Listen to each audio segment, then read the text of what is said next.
한번 여러분들은 사도 바울이 어떤 사람이라고 생각하시나요? 사도 바울에 대한 나의 생각 짧게 한마디씩 부탁하겠습니다. 우리 신 집사님. 이럴 땐 꼭 시선을 계속 피하더라고요. 좀 영화에서 봤던 이미지 같은데 그냥 키 크고 흰머리에 키 크고 흰머리에 흰머리. 약간 머리가 가운데 비어 있고 아, 약간 그런 가톨릭 수사 같은 느낌이네요. 네, 그런 이미지. 어, 네. 오늘 성경에 나오지만 바울은 키 작고 말 못하는 사람이었는데, 그러니까 영화가 되게 네, 왜곡됐겠죠. 왜곡 아주 그 영화가 성경에 바로 나와 있는 내용을 지금 이건 왜곡하고 있네. 우리 주 집사님은 바울 하면 어떤 느낌이세요? 너무 고생을 많이 한 사람. 아, 고생을 많이 한 예수님을 사람. 위해서 뭐 자기 인생을 송두리째 바친 사람. 어, 사실 없이. 근데 그 나중에 나이 먹어서 막 그 뭐지? 로마에 끌려가기 전에 왜 배에서 난파당해가지고 막 다 집어 던지고 그 추위에 덜덜 떨고 구조되지만 그 다 젖은 몸으로 또 감옥을 가고 이런, 그러니까 노구를 이끌 것까지 그렇게 처절하게 고생하는 거에는 눈물이 나려고 하더라고요. 그래서 사도 바울하면 너무 고생한 사람이란 이미지가 있어요, 제 마음속에는. 그게 핍박이든 여행이든 뭐 생업이든 감옥 생활이든 처음부터 끝까지 이분은 너무 고생을 많이 하는 분으로 기억돼요, 제 기억에는. 물론 이제 그 수많은 고통과 그 고생이 지금 영원히 빛나고 뭐 이게 사람들에게 각인은 되겠지만 한 개인 인간으로 태어나서 산 삶으로는 차라리 순교할 때 이분은 차라리 편하지 않았을까, 죽음이.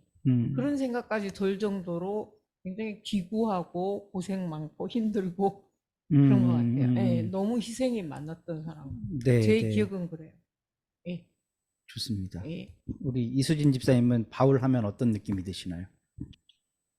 예, 뭐, 아까 성경 말씀에 잠깐 얘기하셨던 내용 중에 저는 그냥 바울하면 정이고 그 옆에 같이 동역자로 다녔던 갑자기 이름이 기억이 안 나죠? 누구죠? 그 바나바? 있잖아요. 바나바?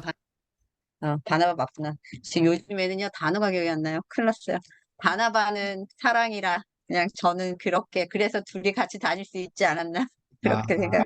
아, 바나바는 사람 이름이 아닙니다. 그때 한번 제가 얘기한 적 있죠. 네. 뭐 지역 이름이라 그러셨나요? 아니요, 아니, 바나바는 위로의 성인가요? 아들이라는 뜻이고요. 별명이고요. 그 아, 바라바 할 때, 그 바요나 할 때 요나의 아들, 그 음, 시므나 이런 것처럼 바는 아들이란 뜻이고, 나바는 음, 위로인데 위로의 아들. 그러니까 그만큼 사랑이 많은 사람이었다는 거겠죠. 그리고 실명은 요셉입니다. 나바의 실명은. 네. 성경에 나와요. 제가 제가 어디서 발굴한 게 아니고요. 성경에 나오는 얘기입니다. 그러게요. 열심히 읽었다 해도 기억하는 네. 것만 하네요. 아, 예. 그렇죠. 기억 못하죠. 네. 우리 한니은 집사님은 바울 하면 뭐가 떠오르시나요? 네, 저는 뭔가 열정적이고 음, 또 예수님한테 오기 전에는 굉장한 반항아, 음, 열정적인 반항아, 뭐 이런 느낌이 듭니다. 어, 열정적인 반항아. 계속 열정적인 반항아였죠. 처음에는 예수님께 반항하다가 나중에는 그렇죠. 유대교에 반항하니까. 단골이 어, 로마에도 네, 로마에 반항하고 맞아요. 초지일관입니다. 우리 정지영 집사님은 바울 하면 어떤 생각이 드시나요? 음소거 돼 있으세요. 죄송한데 이거 화면이 프로즌 뭐지? 저거 돼갖고 음, 나갔다가 다시 들어왔습니다. 글쎄요, 저 바울 뭐 아는 게 뭐 많지는 않지만 뭐 그냥 그 열심히 이렇게 서신을 보내는 그 내용상으로만 이렇게 봤을 때는 글쎄 상당히 깨어 있으면서 그 하나님의 그냥 신실한 그냥 종이라는 이미지만 저한테는 지금 떠오르는 것 같아요. 음, 뭐, 지난주에도 잠깐 언급하긴 했지만, 바울의 출신, 그러니까 저는 이제 군인의 아들이라는 얘기만 했는데, 다양한 이야기가 있어요. 그러니까 바울이 평생 천막 치며 살잖아요. 그 천막 깁는 사람. 그러니까 그게 부모의 가업이다라고 주장하시는 분도 있습니다. 근데 바울의 전직과 가정 생활에 대해서는 성경이 침묵하고 있기 때문에 그 모든 이야기들이 다 가설이에요. 그러니까 텐트 메이커였다는 가설이 상당히 많은 지지를 받았고 오랫동안 그렇다고 전승돼 왔는데 이제 최근에는 그런 근거가 전혀 없다는 이유로 군인의 아들이라는 이 가설도 또 하나 나온 겁니다. 네. 그 사람 바울 누굴까? 바울에 대해서는 아까 우리 주정선 집사님이 이야기한 내용들 있잖아요. 이 내용은 대체로 누가의 기록에 의존된 이야기예요. 이해가 되시죠? 그러면 어디를 보고 그 얘기를 하시는 걸까? 우리 주 집사님은 어떤 성경을 보고? 사도행전. 사도행전에 나오는 네, 바울의 이야기. 사도행전 15장 이후는 바울행전이에요. 네. 이 사도행전 15장이 진짜 중요합니다. 오늘도 이 얘기를 다룰 텐데요. 저는 사도행전에서 가장 중요한 게 15장이라고 생각하고 15장 이전과 15장 이후로 나뉘어요. 네, 그 얘기는 좀 이따가 더 덧붙이도록 하고요. 15장 이후에 바울이 본격적으로 박해와 선교 여행을 시작을 하는데 그 전에도 1차 선교 여행이 있었지만 15장 이후부터가 공식적인 선교거든요. 그 전에는 자기 맘대로 한 선교고 그 이후에는 예루살렘 교회의 후원을 받아서 가는 선교가 됐어요.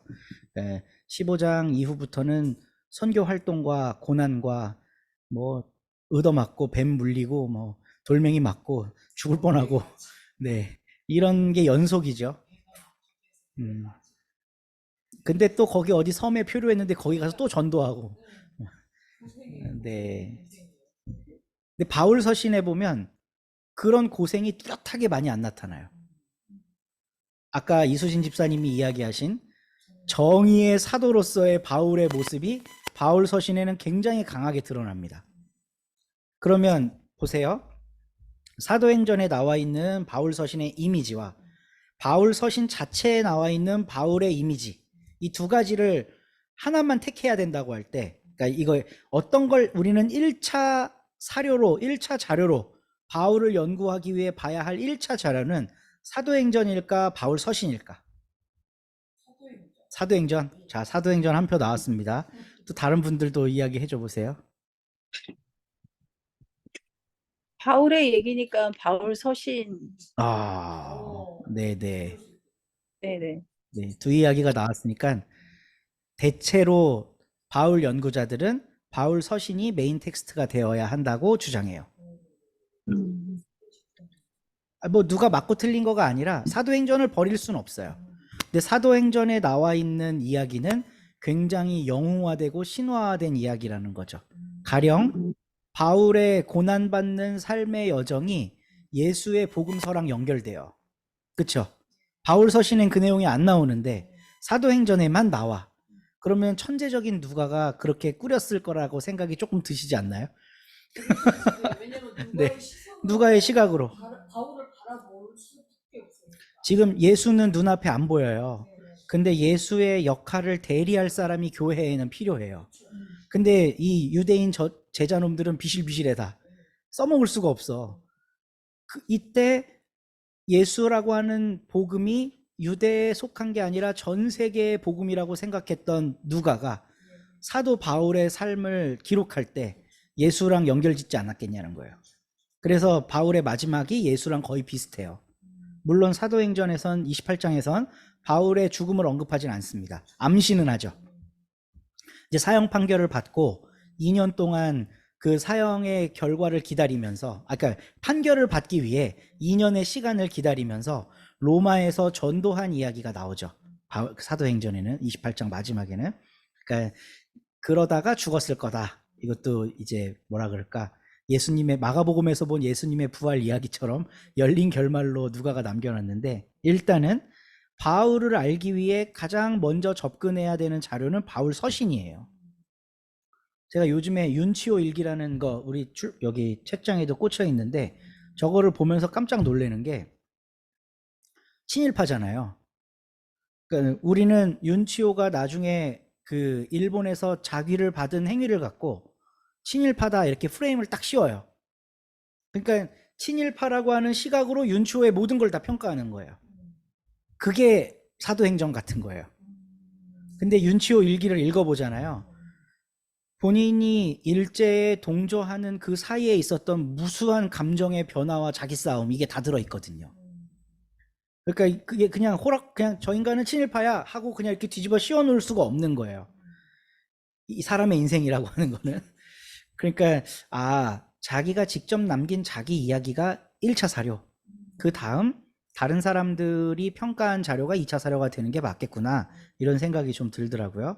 그러니까 우리는 그래서 지금 바울을 알려주는 1차 사료를 만나러 가는 겁니다.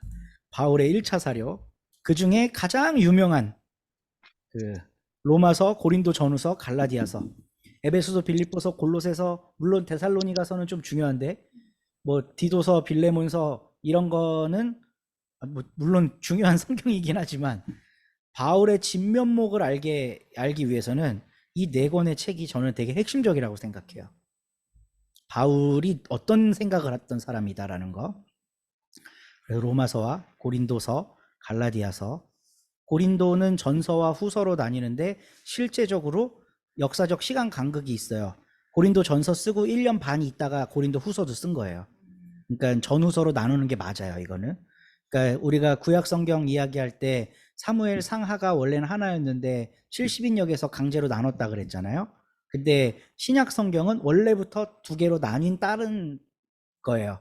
그리고 고린도전서 5장에 보면 바울이 고린도 전서를 쓰기 전에 고린도 교인에게 또 편지를 보냈었다는 걸 알 수 있어요. 근데 그거는 우리가 몰라요. 성경 목록이 없기 때문에. 그 편지가 분명히 있는데 우리에게 남겨지진 않았어요. 그런 이야기를 통해 유추해 볼 수 있는 건 바울은 사실 자기의 13권의 편지 말고도 수십 배는 더 많은 글을 썼을 거예요. 그러니까 뭐 교회마다 편지 다 썼을 거거든요. 사람한테도 썼을 거고. 근데 우리에게 남은 게 이제 13권인 거예요. 그게 고린도 전서 안에 언급돼 있어요. 내가 전에 보냈던 서신 뭐 이런 이야기가 나오거든요. 그러니까 우리가 갖고 있는 성경이라는 건 살아남은 되게 놀라운 아이들이다. 네. 그리고 저는 오늘 로마서와 고린도 전후서는 그야말로 맛보기 식으로 좀 간략하게만 언급하고 넘어가려고 그래요. 근데 갈라디아서는 한번 요번 기회에 6장밖에 안 되는 짧은 거고 한번 좀 꼼꼼히 읽으면서 넘어가면 좋겠다는 생각이 있어요. 왜냐하면 갈라디아서는 로마서의 축약판이기도 해서 둘 중에 하나만 읽어야 된다면 갈라디아서를 봐라. 저는 왜냐하면 로마서는 너무 철학적으로 설명을 해놔갖고 이해가 안 되는데 갈라디아서는 그거를 되게 간명하게 설명해놨어요. 그래서 저는 갈라디아서만 봐도 된다 뭐 이런 주장을 할 정도까지 갈라디아서를 아주 사랑하는데, 복음서 4권이니까 지겨우니까 한 권만 뭐 볼까요? 이러면 저는 주저앉고 마가복음 보라고 할 거거든요. 원복음서고 가장 심플하게 예수의 삶을 쫙 이렇게 우리에게 소개해주는 책이기 때문에 마가복음 봐라. 근데 바울 서신 13개 중에 한 권만 보라면 뭘 볼까요? 하면 저는 1초의 주저함도 없이 갈라디아서를 보라고 할 겁니다. 네. 그만큼 저의 이런 목회자로서의 삶에도 지대한 영향을 미친, 저 개인적으로는 성경이 갈라디아서고, 갈라디아서에 있는 말씀이 전혀 이해가 안 됐었다가 이게 이런 뜻이구나 라는 거를 알기 시작하면서부터 좀 성경을 보는 눈이 달라진 것 같아요. 그래서 여러분에게도 좀 소개를 하고 싶고, 이게 가난의 영성을 탑재하는데 되게 유익한 책인 것 같아요. 그리고 성찰하는 질문하고 마무리를 하려고 합니다. 네, 먼저 로마서. 이게 로마서를 이해하기 전에 먼저 생각해 봐야 될 게, 로마서가 처음 집필되던 시간은 AD 56년경이라 그래요. 이거는 뭐 학자들마다 조금씩 차이가 있지만 56년경이면 굉장히 초창기에 기록된 거예요. 물론 로마에서 이게 읽혀지기까지 얼마만큼 걸렸는지 알 수는 없지만 바울이 처음 이렇게 집필하기 시작한 게 56년경이라고 합니다. 그때는 네로 황제가 다스리던 때였어요. 근데 우리 네로 하면 어떤 생각 드세요? 폭군 생각 들죠. 근데 사실은 이분이 기독교의 문화를 연 황제예요. 왜냐하면 로마가 이때 세계에서 가장 큰 제국이었잖아요. 그러니까 이탈리아 전체와 그리스와 이쪽 아시아 지역까지가 다 로마였잖아요. 근데 수도인 로마, 여기에 인구가 이때 당시에 100만 명이 넘었다고 합니다. 그러니까 이거는 상상도 할 수 없는 숫자예요. 보통 아무리 커봤자 10만, 20만이거든요. 근데 로마는 100만 명이 살았어요. 근데 더 재밌는 건 그 중에 5만 명이 유대인이었답니다. 그러니까 로마라고 하는 나라는 앵글로 색슨족이 다 이렇게 있는 나라가 아니라 전 세계 각지에서 돈을 벌러 사람들이 모여든 이주 도시인 거예요. 그러니까 100만이 되는 거죠. 서울도 마찬가지예요. 요즘에 서울은 외국인 5% 훨씬 넘어요. 지금 우리나라 전체 인구의 5% 얘기하거든요. 서울은 그것보다 더 높을 거예요. 다양한 니즈를 가지고 오기 때문에. 제가 요즘에 홍대에 매일같이 출근을 하잖아요. 점심시간에 홍대역 입구를 다니면 진짜 한국 사람 반, 외국 사람 반이에요. 이게 수치적으로 절반이야, 외국인이. 어디 식당 가서 앉아 있으면 여기가 한국인지 관광지인지 알 수가 없을 정도로 외국인이 많아요. 물론 이제 홍대라는 지역적 젊은이들이 많이 모이는 특성하고, 다른 나라들도 다녀보면 공항철도가 서는 첫 번째 큰 도시, 거기가 사람들이 많이 오더라고요, 외국인들이. 근데 홍대가 딱 그런 곳이에요. 인천공항에 내려서, 이제 정재영 집사님 곧 체험하시겠지만 공항철도를 타고 오면 홍대에서 제일 먼저 내리게 돼요. 서울 입성할 때. 호텔도 많고 먹을 데도 많고. 그러니까 로마가 그런 곳인 거예요. 외국인들이 가장 많이 모인 곳. 그러니까 전체 외국인이 5%가 아니라 유대인만 5%인 곳이에요. 5만 명. 근데 이 유대인들이, 그러니까 먹고 살라고 로마에 막 이주를 해갔을 거 아니에요. 그래서 직업도 얻고, 가설에 따르면 바울의 아빠는 거기서 군인도 됐을 거 아니에요. 이거 확실한 건 아니지만 그냥 그런 식으로 생계를 위해 로마에 모여 사는 유대인들이 유대인의 정체성을 지키기 위해 한 게 회당을 세우는 거예요. 그래서 그러니까 고고학자들이 고증을 했는데 AD 40년 어간에 100만 명이 모여 살던 그 로마에는 10개가 넘는 회당이 있었대요. 그러니까 안식일마다, 그러니까 우리식으로 하면 토요일마다 유대교인들이 예배를 드려야 됐기 때문에 10개가 넘는 회당이 있었다는 거예요. 5만 명의 10개면 그 회당의 규모를 상상하실 수 있죠. 작은 뭐 이렇게 집을 개방한 이런 회당이 아니에요. 굉장히 큰 회당이에요. 근데 그 회당에서 싸움이 벌어져요. 이 글라우디우스 황제 때 싸움이 극에 달하는데, 어떤 싸움이냐면 유대인들 중에 기독교로 개종한 사람들이 많아지는 거예요. 예수를 따르는 사람들 소문 듣고, 바울도 그런 사람 중에 하나죠. 그러니까 개종하는 사람들이 많아지니까 회당 안에서 싸움이 일어나요. 그래서 이 글라우디우스가 짜증나갖고 유대인들 싹 꺼져 하고 다 본국으로 추방시켜버려요. 그게 AD 49년입니다. 그러면 지금 로마에 예수를 믿든 안 믿든 유대인들은 본국으로 다 갔어요. 그쵸? 본국으로 다 갔고, 이 로마에는 기독교인들이 어떻게 됐을까? 싹 없어졌을까? 아니에요. 이때 남은 기독교인들은 누구? 로마인 기독교인들이 남은 거예요. 그러니까 비유대교 기독교인들이 이제 로마의 교회에 남게 된 거예요. 이해가 되시죠? 그럼 그 사람들은 회당에서 모여요, 안 모여요? 회당이라는 게 필요 없는 사람들이에요, 이 사람들은. 그러니까 이때부터는 회당에서 안 모여요. 그러니까 회당 중심의 기독교 문화에서 자연스럽게 가정교회로 이행하던 시기예요. 그러니까 원래 유대교의 한 분파였던 기독교가 회당에서 같이 유대인들하고 예배를 드리고 대화하고 예수에 대해 토론을 하는 장소를 이용했는데, 갑자기 글라우디우스가 유대인들을 다 쫓아내고 나니까 이방인들만 남아서 예배를 드려야 되니까 가정교회가 된 거예요. 그래서 로마서 마지막, 지난주에 제가 잘못 적어갖고 이수진 집사님이 읽으신 그 영혼의 편지, 그 부분이 사람들한테 문안하는 대목인데, 이 사람들이 다 가정교회 지도자들인 거예요. 각각 가정교회에 자기 집을 제공한 사람들. 그 로마서 16장에 나오는 인사하는 사람들 목록, 그게 하나의 교회들이라고 보시면 돼요. 가정에서 모인 교회들.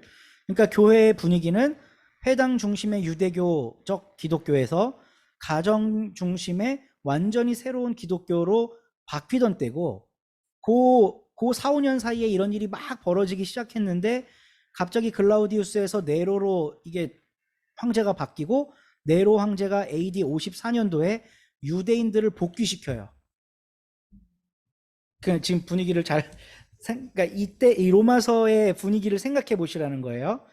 처음에는 유대인들을 중심으로 유대파 그러니까 기독교를 믿는 유대인 아니면 정통 유대교인 회당에서 예배드리던 공동체에서 글라우디우스가 이 네 분 때문에 유대인들을 본국으로 추방하니까 로마인 중심의 가정교회로 교회의 모습은 바뀌었어요. 토양이. 근데 다시 유대교인들이 들어와요. 이건 순수 정통 유대교인도 들어왔겠지만 또 기독교 성향을 가진 유대교인도 또 들어왔다는 얘기겠죠. 이 교회가 섞여 있는 상황이라는 거예요. 그럼 정통 유대인들은 다시 회당을 세우고 거기서 자기들의 신앙생활을 하려고 할 거고, 기독교인들은 자기들과 싸운 것 때문에 지금 본국으로 쫓겨났잖아요. 다시 회당으로 안 돌아가겠죠. 다시 회당으로 안 돌아가 어디로 갈까? 가정교회를 찾아가는 거예요. 그러면 가정교회 성도들 입장에서는 자기들보다 신앙의 선배였던 그룹이 귀환하는 거예요. 그쵸? 원 신앙의 선배들이 귀환하는 거. 그럼 그들을 존중해 주려고 했겠죠. 바울이 로마에 긴급히 편지를 써야 하는 상황은 이런 상황이었다는 겁니다. 왜 편지를 써야 할까? 여기에서 답을 찾아야 된다는 거예요. 네. 그래서 이 집필 동기와 장소, 시점 이런 거는 로마서 15장에 보면 나와 있는데 한번 볼까요?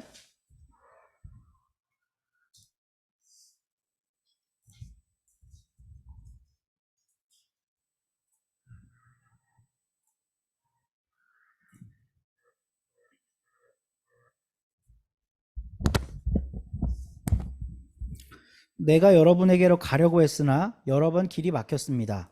이게 로마에 못 가니까 편지를 대신 쓰는 거예요. 그러나 이제 이 지역에서 내가 일해야 할 곳이 더 없습니다. 이거는 이제 아시아를 얘기하는 겁니다. 동아시아. 그러니까 아시아에서는 이미 교회를 많이 세웠고 바울이 1차, 2차, 3차 전도 여행을 통해 로마보다 동쪽 지역에는 이제 여러 교회들을 세워놓은 거예요. 수십 개, 100개가 넘는 교회를 세웠겠죠. 그래서 당신들한테 이제 갈 텐데 내 최종 목적지는 당신들이 아니야. 목적지가 어디예요? 스페인. 옛날 성경엔 서바나라고 나와 있을 거예요. 스페인은 유럽의 제일 서쪽이잖아요. 그러니까 바울은 지금 꿈이 이제 로마 동쪽 지역에 교회를 많이 세웠으니 서쪽으로 갈 때 로마에 잠깐 들렸다 갈게요. 라고 이제 편지를 쓰는 거예요. 그리고 그래서 잠시 동안이라도 당신들하고 기쁨을 나눌 거고, 그 다음 여러분들의 후원을 얻어서 돈 주면 갈게. 이제 이런 뜻이죠. 그러나 지금 나는 성도들을 돕는 일로 예루살렘에 갑니다. 예루살렘에 있는 교회가 좀 힘든 상황이었나 봐요. 그래서 마케도니아와 아가야 사람들이 기쁜 마음으로 예루살렘에 사는 성도들 가운데 가난한 사람들에게 보낼 구제금을 마련했기 때문입니다. 이제 이런 상황 속에서 로마에 가기 전에, 잠깐 들렸다 가기 전에 바울이 로마 사람들한테 편지를 쓰는 거예요.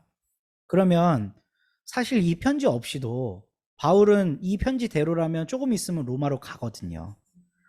근데 그 짧은 시간 동안 긴급하게 바울이 알려야 될 이유가 있는 거예요. 뭔가를 전하고 싶은 거예요. 로마의 교인들에게. 그 전하고 싶은 내용이 1장부터 15장 이 앞쪽 부분에 쫙 나와 있는 겁니다.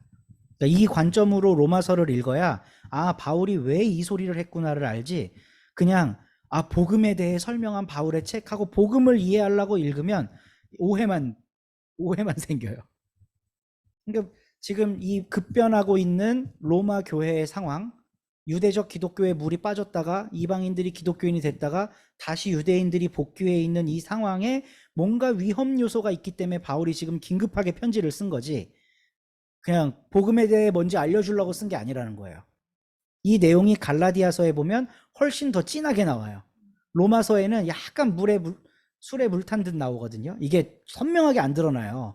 근데 갈라디아서에는 이게 선명하게 드러나서 제가 갈라디아서를 강추드리는 거고, 그럼에도 불구하고 로마서를 그냥 아주 짧게만 한번 살펴볼게요. 제가 생각하는 이 로마서의 핵심, 그러니까 그리스도와 그리스도가 하나님과 우리 사이를 화해하게 하셨어요. 그래서 하나님과 함께 평화를 누리는 삶을 주려고, 그러니까 알려주려고 이제 이 책을 썼다는 거죠. 그래서 그 내용을 한번 살펴볼게요. 로마서 5장.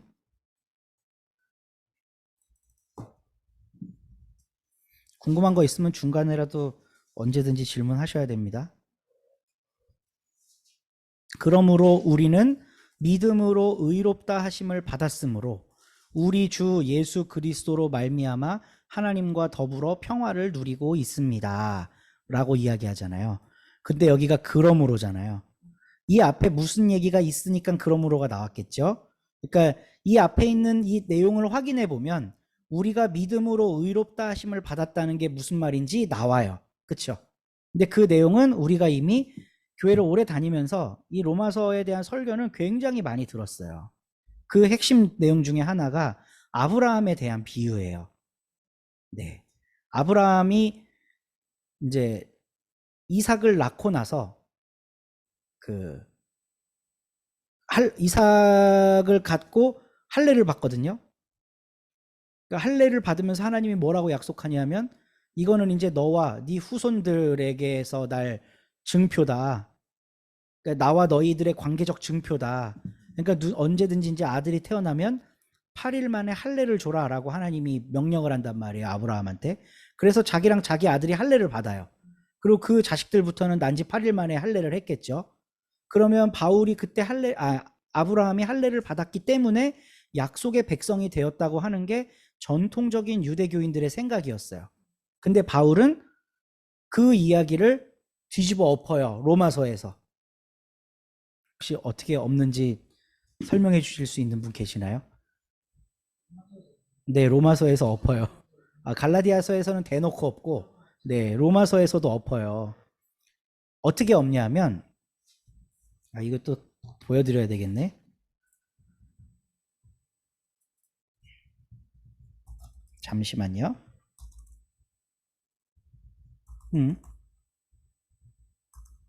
왜 영어만 되지? 그냥 보여드릴게요. 아브라함의 믿음. 그러면 육신의 조상인 아브라함이 무엇을 얻었다고 우리가 말할 수 있겠습니까? 아브라함이 행위로 의롭게 되었다라면 그에게는 자랑할 것이 있었을 것입니다. 그러나 하나님 앞에서 아브라함은 자랑할 것이 없습니다. 우리 3절 말씀 누가 한번 읽어주시면 좋겠습니다. 이거 대고 해주세요. 마이크를 켜고 해주십시오. 성경이 무엇이라고 말합니까? 아브라함이 하나님을 믿으니 하나님께서 그를 의롭다고 여기셨다 하였습니다. 네, 이 이야기를 꺼내서 전통적인 유대교의 해석에 바울이 도전을 하는 거예요. 아브라함이 하나님을 믿으니 하나님께서 그를 의롭다고 여기셨다. 그러면 이게 창세기 15장 6절에 있거든요. 한번 가볼까요? 그 얘기가 딱 나오네요. 하나님이 아브라함과 언약을 맺으셨고 아브라함이 주님을 믿으니 주님께서는 아브라함의 그런 믿음을 뭐로 여겨요? 의로 여겼다. 그리고 하박국을 인용하면서 의인은 오직 믿음으로 말미암아 살리라 함과 같으니라 바울이 얘기하잖아요. 그러니까 성경 안에서 하나님이 의롭게 여긴 걸 찾아낸 거예요, 바울이. 그게 창세기 15장 6절이에요. 그러면 아브라함이 할례를 받은 거, 아브라함이 할례 받은 거, 그거는 이것보다 이전일까 이후일까? 이전이라고요? 네, 이수진 집사님 입모양 다 봤습니다. 이후예요. 그러니까 이게 먼저지 할례가 먼저가 아니라는 거예요. 그럼 이제 할례는 언제쯤 나올까? 지금 하갈과 이스마엘 사건 16장에 나오는데 여기서 할례 사건 안 나와요. 17장에 할례가 나옵니다. 이해가 되시죠? 그러니까 그리고 바울이 잘못 인용한 게 이때까지는 아브라함이 이름이 아브람이에요. 아브라함이 아니에요. 그렇죠? 그러면 물론 이건 시점은 이미 아브라함으로 바뀐 뒤니까 써도 되긴 하지만 사실 이 무렵에는 하나님이 아직 아브라함으로 바꾸지 않았을 때예요. 그러니까 바울이 주목한 구약 성서 이해는 하나님이 할례를 중요하게 생각한 건 맞지만 그 할례에 우선해서 믿고 하나님을 따른 거를 의롭게 여겼다는 거를 재해석해서 갖고 온 거죠. 그러니까 지금 바울은 이 믿음이라는 걸 설명하기 위해 뭐랑 대비를 시키냐면 할례냐 믿음이냐 이 두 가지 선택의 기로 앞에 사람들 앞에 뭘 선택할 건가를 질문하고 있는 거예요. 만약에 하나님이 의로 여기시는 믿음 그리고 약속의 백성이 되는 할례 너는 둘 중에 하나를 선택할 수 있다면 뭐를 선택할래를 묻고 있는 거예요. 근데 잘 생각해봐. 의로 여긴 거는 15장이고 할례는 17장이야. 하나님이 할례 받고 아브라함을 구원한 게 아니라 이미 이전에 아브라함을 구원하셨어. 이해가 되시죠? 바울이 이 이야기를 한 게 기독교를 세계화시킨 데 일조를 한 건데 할례 받지 않아도 의롭게 될 수 있다는 성경적이고 신학적인 당위를 지금 이야기하고 있어요. 이해가 되시죠? 그러니까 로마서는 이거를 이렇게 구약을 일일이 찾아보지 않으면 어렵게 믿음에 대해서 아브라함에 대해서 쭉 설명을 하고 있는데 사실 이 내용의 핵심은 할례보다 믿은 게 먼저다라는 거예요. 네. 여기 그렇게 말해요. 아브라함이 할례라는 표를 받았는데 그것은 그가 할례를 받지 않은 상태에서 이미 얻은 믿음의 의를 확증하는 것이었습니다. 그래서 그는 할례를 받지 않고도 모든 믿는 사람의 조상이 되었으니 이것은 할례를 받지 않은 사람들도 의롭다는 인정을 받게 하려는 것이었습니다. 이건 이 로마 교회에 이 얘기를 왜 했을까? 제가 아까 말씀드렸죠. 다시 이건 진짜 100번 반복해야 되는데 유대인들이 떠났어요. 이방인들이 모여 있어요. 이 사람들 할례 알아요, 몰라요?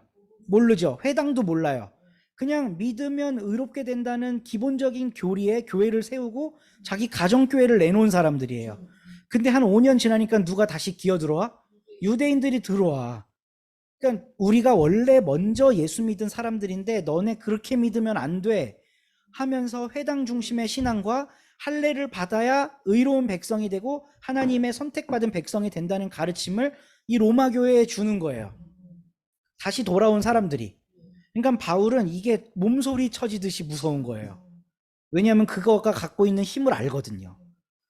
다 하게 되거든. 그러니까 내가 믿음으로 의로워진 거 이거 하나만으로도 충분한데 거기에 다른 것들을 더 추가하는 거 이게 얼마나 쉽고 빠르게 전파되는지를 아는 거예요.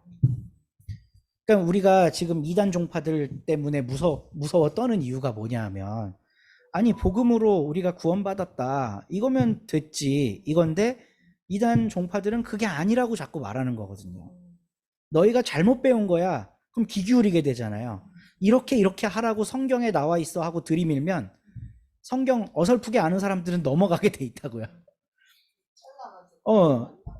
성경에 진짜 나와 있네?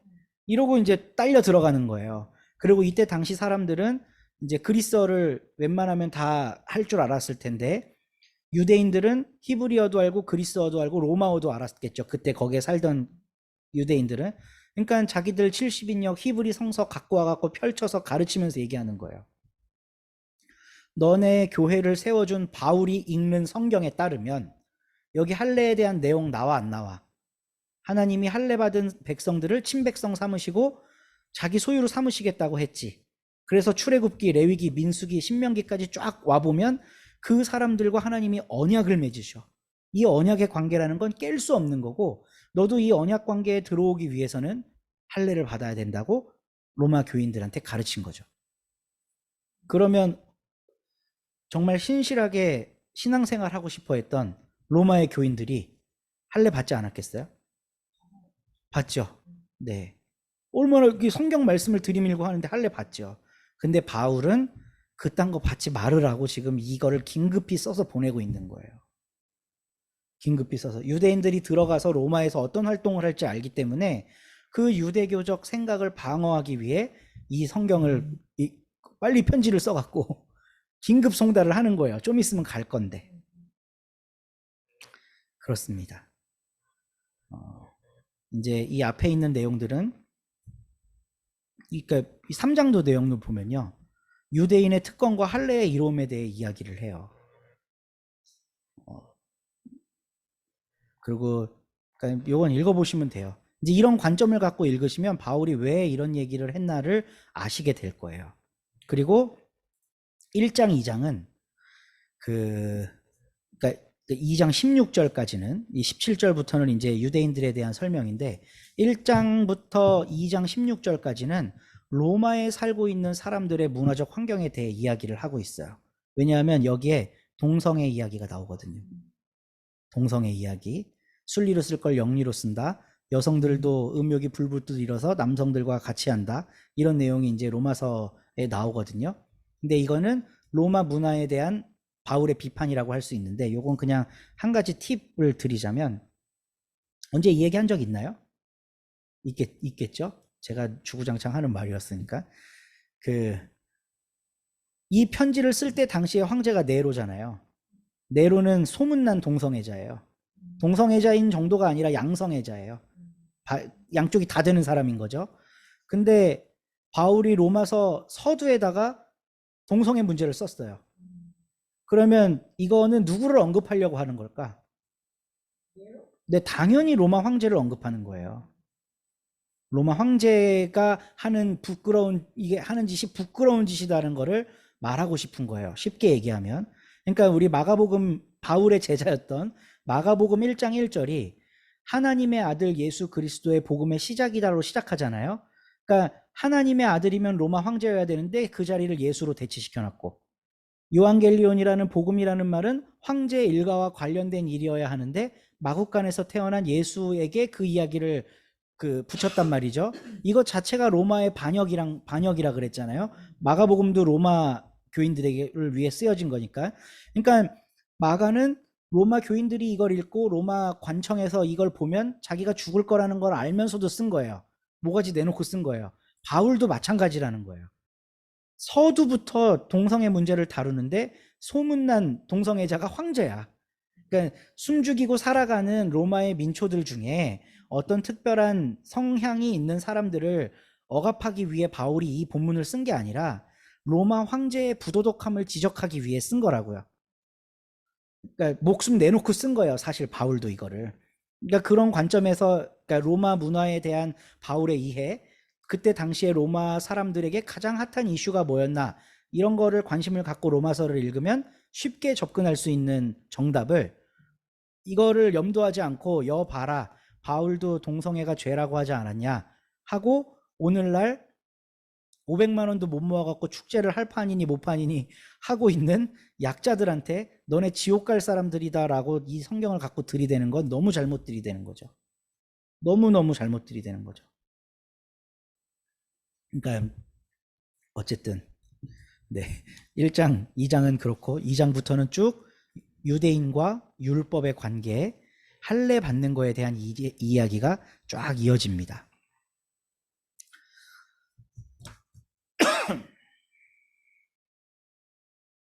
그래서 이 소제목을 제가 뭐라고 달아봤냐면요, 그 죄와 율법을 어떻게 하면 극복할 수 있을까? 극복.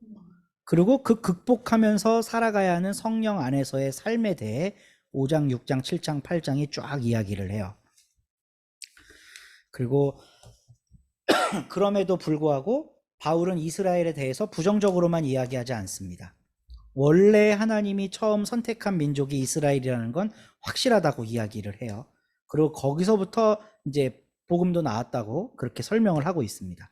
그리고 12장부터는 그러면 예수 믿는 사람, 그리스도인들은 어떻게 살아야 할 건가에 대해 이제 4장에 걸쳐서 기록을 해요. 그리고 마지막 부분, 이 편지를 쓰는 목적, 장소, 그리고 안부 인사들, 이렇게 하면서 편지를 마무리합니다.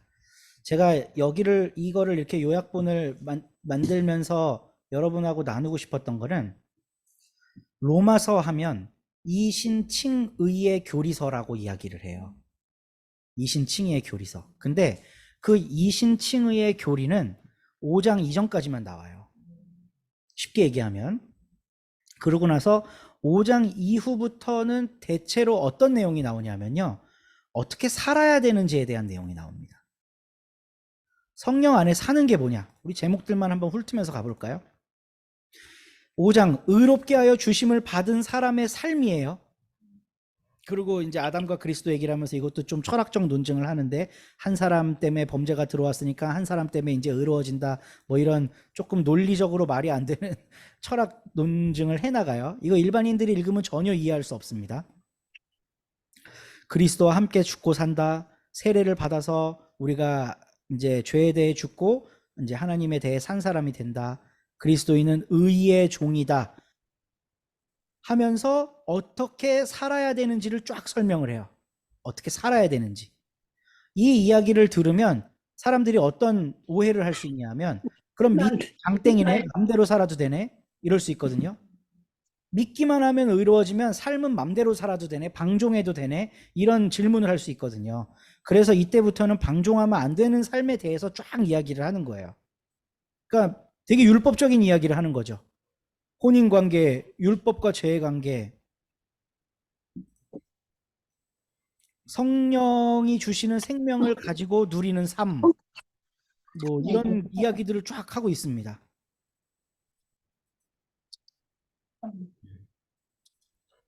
네.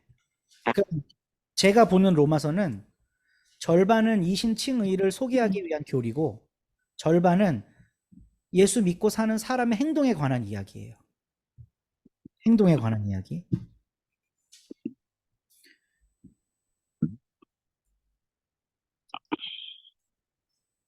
네. 질문이 있으신가요, 한예은 집사님?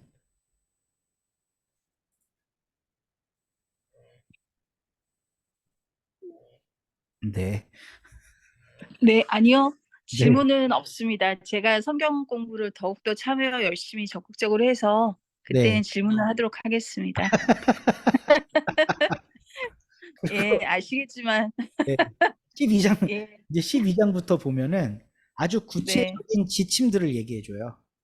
그러니까 그 전까지는 그리스도인들의 의롭다함을 입은 그리스도인의 삶에 대해 철학적인 이야기를 하고 있다면, 12장부터는 어떻게 사는 게 그렇게 사는 건지 디테일한 거를 주고 있습니다. 이거 다 율법에 나오는 거거든요.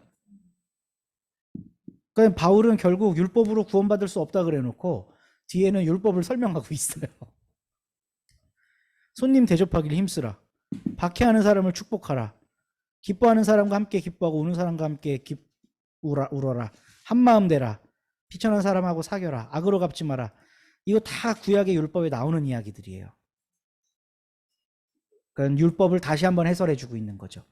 그러니까 바울의 이 서술이 참 논리적이고 글을 잘 쓰는 사람인 게, 서두 부분에서는 로마 문화에 대해 비판하면서 로마에 살고 있는 그리스도인들의 삶을 이렇게 좀 부각시켜요. 그리고 나서 아까 제가 이야기했던 긴급하게 펜을 들어야 했던 목적, 믿음으로 의로워지는 삶을 소개하기 위해 뿌락지처럼 들어와 있는 유대교인들이 퍼뜨려 놓은 그 율법 교리들, 이거를 굉장히 구체적으로 반박을 합니다. 대표적인 게 창세기 15장과 17장을 인용하면서 믿고 의로워지는 게 먼저지 할례 받은 게 먼저가 아니다라는 걸 이야기함으로써 할례 받을 필요 없다, 예수 믿으면 장땡이다, 이거를 이야기하고 있는 거예요. 그리고 그러니까 이제 유대적인 거 이런 거 필요 없다는 것처럼 들리지만 7장, 8장, 9장, 11장, 특히 10장, 11장까지 가면서 이스라엘을 하나님이 먼저 선택했다는 이야기를 함으로써 교인들 안에 섞여 있는 유대 기독교인들을 또 기분 상하지 않게 해요. 그리고 나서 12장에서 구약에서 가르치는 율법들을 열거하면서 이렇게 사는 게 그리스도인의 삶이다라고 이야기를 하는 거죠. 그러니까 결국 율법을 버리고 예수를 잡으라고 역설했지만, 또 반대로 이야기해 보면 예수를 붙잡은 사람은 율법을 존중한다는 그런 이야기도 해요. 그리고 나서 13장에 모든 사람들을 힘들게 만드는 위권세에 대한 복종 이야기가 나옵니다. 위권세에 대한 복종. 저는 이걸 아직도 이해를 할 수가 없어요. 근데 많은 주석가들에 따르면 이거에 대해 이제 두 가지의 그 이야기가 있는데, 바울이 위에 있는 권세한테 복종하라 그러잖아요. 이거를 일본 놈들이 우리한테 써먹었어요. 로마서 13장을 들이대면서 일본은 하나님이, 니네가 믿는 하나님이 허락한 정당한 권위라는 거예요. 아니 성경에 나와 있잖아.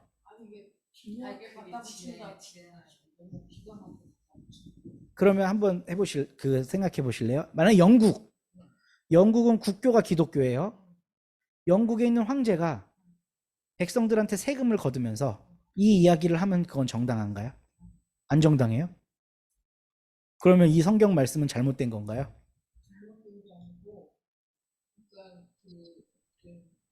예를 들어서 내가 어떤 조직에 속해서 음. 살아가잖아요. 마이크 좀 대고 해주세요. 키고. 우리가 이렇게 규모가 작든 규모가 크든 어떤 조직에 속해서 살아가잖아요. 그래야지 돌아가니까 세금을 내야 돌아가잖아요. 쉽게 말하면. 그러면 어떤 조직을 구성해서 사는 조직원이면 그 조직이 원하는 그 법이라는 게 있잖아요. 질서. 거기에 순종하라는 거 아니에요. 그걸 따라라 주라는 거 같잖아요. 그거 아니에요. 그래야 세금도 낼 거고, 그죠? 교통복교 딱지 날려면 돈도 내잖아요. 이게 그 윗 질서에, 그리고 어떤 거 예를 들면 제가 어떤 직장에 속해 있어요. 그러면 불법을 강요하지 않는 이상은 오너가 원하는 그 질서를 우리가 따르잖아요. 순종하잖아요. 크게는 국가에서 내라는 세금에 순종하듯이 통치에, 작게는 직장 오너에게 순종하듯이 한 가정에서는 가장의 권위에 우리가 순종을 하잖아요. 그런 거 아닌가요? 그거 아니에요? 가장이 뭔가요? 예를 들면 이제 작은 조직에서 큰 조직으로 가면 그런 뜻이 아닌가, 저는 그렇게 봤어요. 제가 들어볼 때는 너무 유교적이고요. 그렇구나. 그러니까 신앙적이 아니고. 아니 뭐 신앙적인 게 포함이 되는 거죠. 근데 전통적으로 이 본문은 이때 당시에 병역을 기피해서 잡혀 죽인 기독교인이 너무 많은 것에서부터 비롯된 말씀이라고 설명은 해요. 그러니까 당연히 있죠. 예수 믿고 바로 난 이제 사람 죽이는 일 못한다, 평화의 사도다 이러고 군대 안 가고 죽음을 선택하는 사람들이 있었죠. 그리고 로마에 세금 내면 그 세금으로, 우리 이거랑 똑같아요. 북한에다가 밀가루 주면 돼요, 안 돼요? 돼요? 안 된다고 생각하시는 분 이 중엔 없나? 혹시 내심 생각하셔도 할 수 없어요. 지금 전투적인 반공주의자들이 북한한테 밀가루 주면 안 된다는 주요 논리가 뭐예요? 그걸로 군수물자 한다는 거 아니에요? 그쵸? 그럼 어떻게 밀가루로 폭탄을 만들 수가 없는데 인민들 먹여 살리는 건데. 어쨌든 로마에 내는 세금은 로마 군대로 들어간다고 당연히 생각하지 않아요? 그렇죠. 그러니까 기독교인들이 납세 거부를 한 거예요. 그 전통이 지금도 이어져요. 사실 그 미국에 가면 메노나이트, 아미시, 퀘이커 물론 영국에서 온 거지만 이런 은둔형 공동체들이 있는데 이 중에 과격한 사람들은 지금도 납세 안 해요. 여호와의 증인 군대 안 가요. 그러니까 특히 한국은 이제 군대가 강제징용이잖아요. 안 가면, 요즘은 대체복무가 생겼는데 제가 다닐 때만 해도 그런 거 없었거든요. 감옥 가요. 응? 왜 그런 걸까? 이때의 정신을 이어받았다고 얘기하는 거예요. 로마 시대 때 불법적인 로마의 그 뭐라 그럴까, 징세와 폭력에 저항하기 위해 기독교인들이 참여를 안 한 거죠. 일단 그리고 황제한테 절을 안 하잖아. 저는 황제의 신민으로 충성을 맹세합니다, 이딴 거 안 하거든요. 그러니까 잡아 죽이는 거예요. 그러니까 아마 바울도 저는 그것과 같은 생각이었을 거라고 봐요. 그럼에도 불구하고 지금 교회가 마중물을 붓고 있는 때인데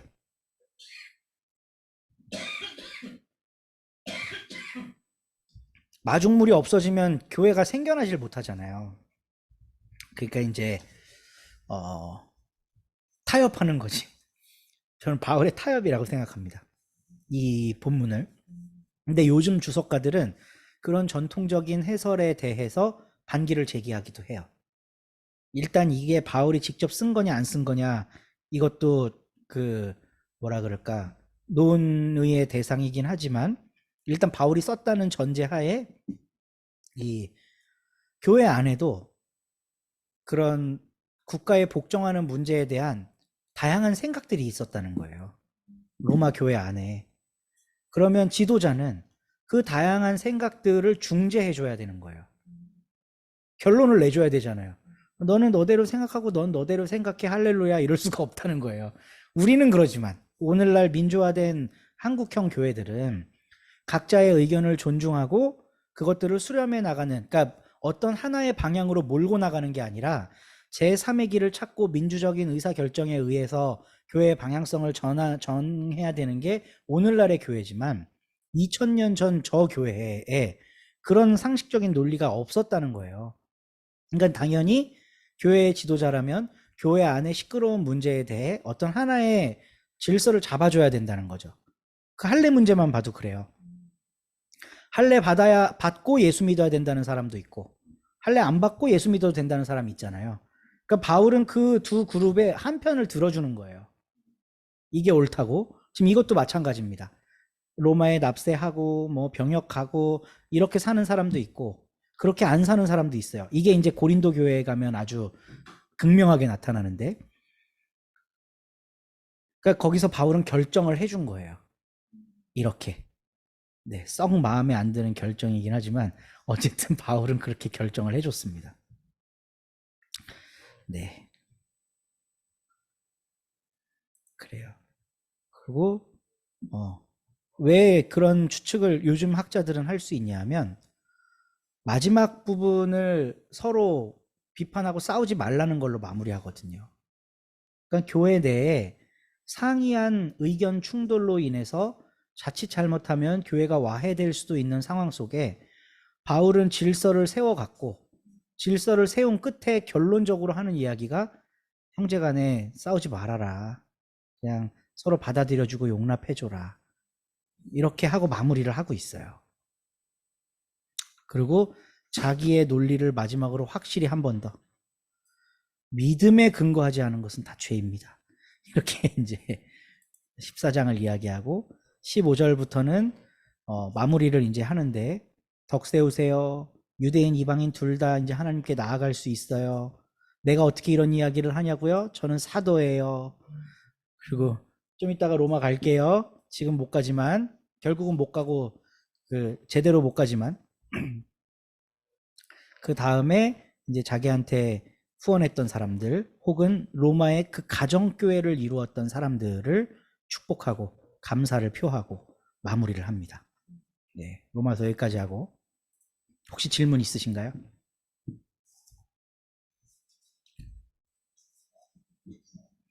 없어요? 그 신집사님 이거 꼬다리 좀 주세요.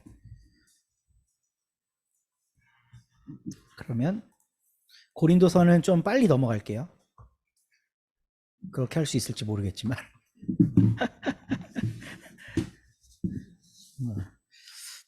고린도는 이제 영어로는 코린트고 해상 교통이 매우 편리한 곳에 위치한 번창한 상업도시였습니다. 사실 이 도시는 주전 146년에 그러니까 기원전 BC 146년에 로마 군인들이 깡그리 멸망시켜 놓았던 곳이에요.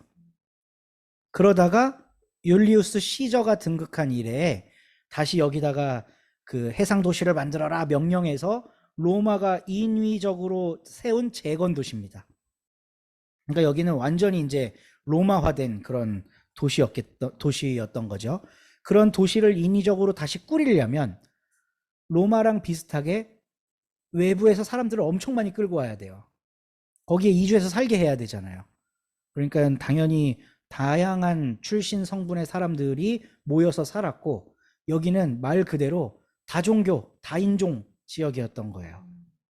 그리고 바울이 이제 1차 전도 여행은 예루살렘 사도 회의 전에 하고 2차 전도 여행을 하면서 아테네에 갔다가 그리스의 아테네에 갔다가 그 다음에 고린도로 잠깐 건너가는데 거기에 1년 반 동안 체류했다고 사도행전에 써 있어요. 그러니까 고린도에 1년 반 동안 체류를 하는 거예요. 그러면서 거기에 공동체를 세웠겠죠. 그럼 바울이 1년 반 동안이나 공들여서 세운 교회였던 만큼 고린도 교회는 엄청나게 빠르게 성장했을 거예요. 크게도 성장했고. 근데 거기에 갈등이 생겼습니다. 너무 많은 지역 출신 사람들이 와서 살다 보니까 교회가 분파가 생기는 거예요. 그리고 문화가 너무 달라. 갑자기 어느 날 아프리카에, 뭐 아프리카도 갈 거 없어요. 이슬람은 한 사람의 남자가 4명의 부인을 둘 수 있거든요. 합법적으로. 대다수의 이슬람 국가들은. 근데 한국에 갑자기 무슬림이 엄청나게 들어와갖고 살아갖고 인구가 5대5가 됐다고 생각해봐요. 그러면 각각 출신들이 뽑은 당 대표들 이런 사람들이 정치할 거 아니에요. 그러면 도대체 일부 1처가 맞을까? 일부 다처가 맞을까? 그런 사회에선. 1처가 맞아요? 아니 인구의 절반이 뭐 1처 다부제라고 해요. 여성들이 많으니까. 네, 1처 다부가 옳다고 주장해. 인구의 절반이. 그러면 어떤 결혼이 우리에게 옳은 결혼일까요? 얘기하기 되게 곤란하죠. 지금 그런 상황을 전제로 바울이 고린도 교회의 문제들에 대해 이야기하고 있어요. 네. 그러니까 분파가 생기게 된 이유들, 그것 때문에 교회가 갈라지게 되는 중대한 폐해들이 나타났고, 혼인, 어떤 그룹은 빨리 막 맘대로 결혼해도 된다 그러고, 어떤 그룹은 결혼을 안 해. 특히 여성들이 결혼을 거부하는 이야기들이 많이 나오기 시작했어요. 왜냐하면 이 여성들의 신앙이라는 게 뜨겁거든요. 이제 내 남편은 예수밖에 없는 거야. 그러니까 예수를 믿고 예수님이 신랑이 되셔서 곧 다시 오신다고 믿은 여성들이 나는 예수가 신랑이지 니네 같은 오징어들이랑은 결혼 못해 하고 결혼 거부 사태가 나타나게 된 거예요. 그 문제에 대해 바울은 뭐라고 했을까? 빨리 끝낼게요. 원하면 하십시오. 그거는 예수님이 하신 말이고, 네. 바울이 뭐라 그랬을까? 정욕을 이기지 못하면 결혼을 하고, 어우, 이기지 못하면, 이기지 이야, 못하면 네. 결혼을 해라. 전서에 나오는 토시도 안 틀리고 지금 말씀을 하고 계십니다. 제가 이 정욕 때문에 결혼을 했거든요.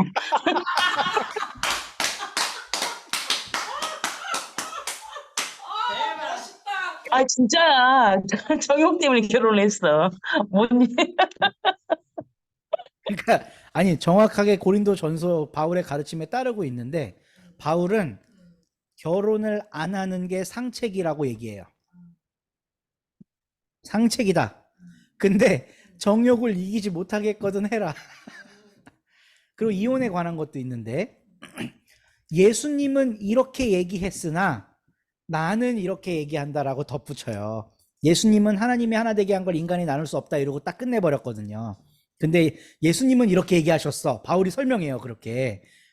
그러니까 예수님 제자 만든 거죠. 근데 이건 내 이야기긴 합니다만 하면서 뒤에 덧붙여요. 재혼하려면 하시고요. 마음대로 하세요. 안 하는 게 좋아요. 혼자 돼서 자유를 누렸는데 왜 또 그 속으로 들어가요. 여자들은 결혼하면 손해예요. 바울 진짜로 이렇게 얘기해요. 아니 왜 또 가갖고 남편 밥 해주는 일을 해요.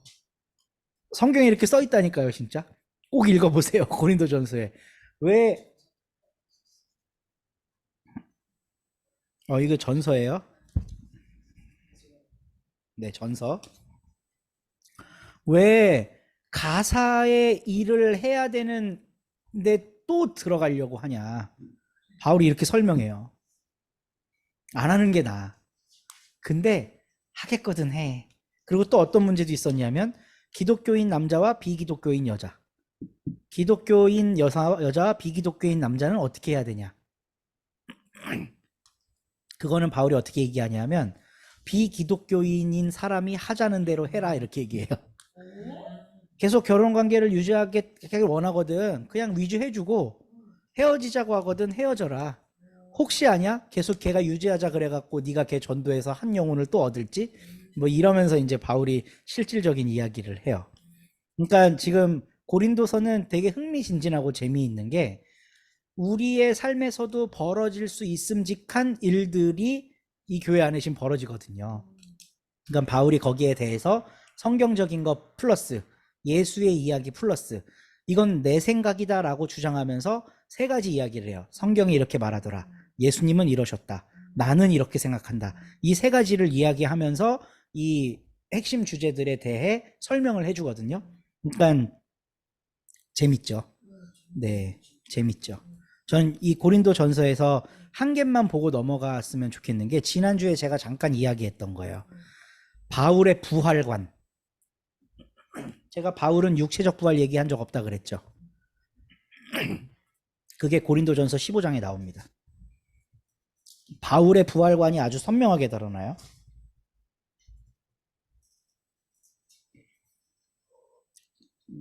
시간이 많이 지났으니까 제가 얼른 읽을게요. 형제 자매 여러분, 내가 여러분에게 전한 복음을 일깨워 드립니다. 여러분은 그 복음을 전해받았고 또한 그 안에 서 있습니다. 내가 여러분에게 복음으로 전해드린 말씀을 헛되이 믿지 않고 그것을 굳게 잡고 있으면 너네들도 구원받을 거다. 나도 전해받은 중요한 것을 여러분에게 전해드렸습니다. 전해받았대요. 바울도 누구한테 배운 거예요. 그것은 곧 그리스도께서 성경대로 우리 죄를 위하여 죽으셨다는 것과 무덤에 묻히셨다는 것과 성경대로 사흘날에 살아나셨다는 것과 여기까지 보면 예수님의 육체적 부활을 인정한 것 같죠. 그죠? 게바에게 나타나시고 여기까지 맞아요. 다음 12 제자에게 나타나셨어요. 근데 500명이 넘는 제자들에게 갑자기 나타나. 살아있는 사람도 있어요. 본 사람. 예수를 봤다는 거예요. 야고보에게도 보여주고 모든 사도들에게도 보여줬어요. 근데 이 8절이 아주 애매모호한 거예요. 그런데 맨 나중에 다리 차지 못하여 난 칠삭동이 자와 같은 나에게도 나타나셨다.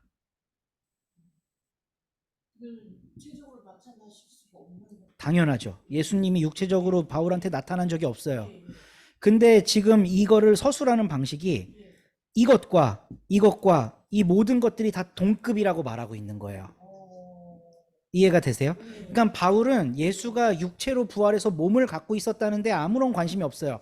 그분의 부활의 현현을 내가 경험했다. 이 경험을 부활로 보고 있는 거예요. 그러니까 여기까지만 사흘 만에 성경대로 살아나셨다. 이거 갖고 이제 막 육체 부활 얘기하는데 바울의 논조를 보면 이렇게 살아났다고 본 모든 사람들과 자기가 본 걸 똑같이 평가하거든요. 그러니까 바울은 몸의 부활을 얘기하지 않아요. 그 뒤에 가보면 더 진하게 그 이야기를 한 번 더 강조하는데 나는 사도들 가운데 가장 작은 사도다.